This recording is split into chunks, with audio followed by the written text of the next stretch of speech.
আসসালামু আলাইকুম রহমতুল্লাহি বারকাতু। সম্মানিত দর্শকবৃন্দ, এই যে গাভীটা এখন দেখতে পাচ্ছেন, এই গাভীকে আমি কৃত্রিম প্রজনন করব। তার আগে পানির কি তাপমাত্রা সেটা আইডেন্টিফাই করতেছি। পানির টেম্পারেচার কত ডিগ্রি লাগবে, কত ফারেনহাইট লাগবে, সেটাই আর কি। ওই যে আমার পিছিয়ে আসতেছে একটা বাছুর, শায়াল জাতের বাছুর, মাত্র 2 মাস বয়স। 2 মাস বয়স। ওই যে ওর মা আবার হেঁটে চলে আসছে, এখন ওর মাকে আবার প্রজনন করাবো।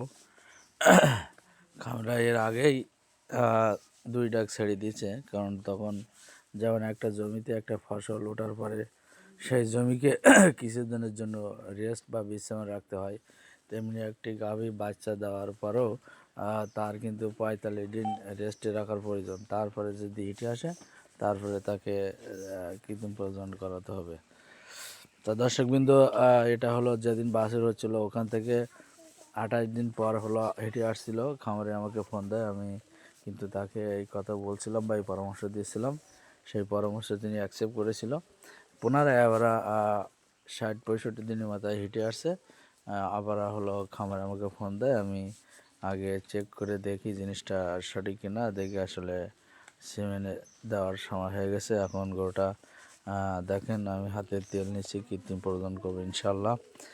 খামারের চাহিদা আবারও একটি এরকম শাহিওয়াল জাতের বাছুর হক। মহান আল্লাহ রবুল্লাহ আলমিনের কাছে শুকরিয়া আদায় জানাই যে মহান আল্লাহ রবুল্লাহ আলমিনের ইচ্ছায় এটাই সম্ভব যে খামারিরা যে কালার চাচ্ছে, আল্লাহ তাআলা সেই কালার দিচ্ছে আর কি। আমাদের দর্শকবৃন্দ, গাভীটা এখন দেখেন আমি কৃত্রিম প্রজনন করবো। প্রথমে আগে গোবরগুলো পরিষ্কার করে নিচ্ছি, তারপরে সর্বশেষ কৃত্রিম প্রজনন করব ইনশাল্লাহ।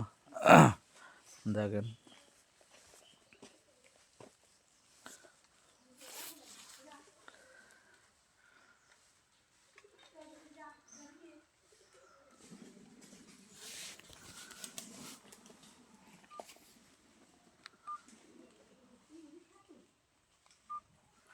আলহামদুলিল্লাহ ভিতরে হাত দিয়ে পজিশন জ্বরে আবারই সব দেখতেছি।